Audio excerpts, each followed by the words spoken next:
Yo, wakaphenga nje microphone iri on ine beat Pedza Sports.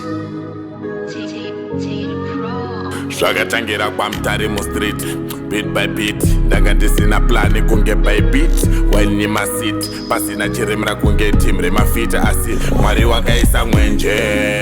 handisisiri mugweje handicharaswi kunge mhotsi dzemashanje waindiseka back then wane shanje kunge pasina kulokwa akavhurika madoors kwavunda wa serious with me goals kwaingouya hama dzangu kumashows wamwe wachipise sustream machos mwari wakaisa mwenje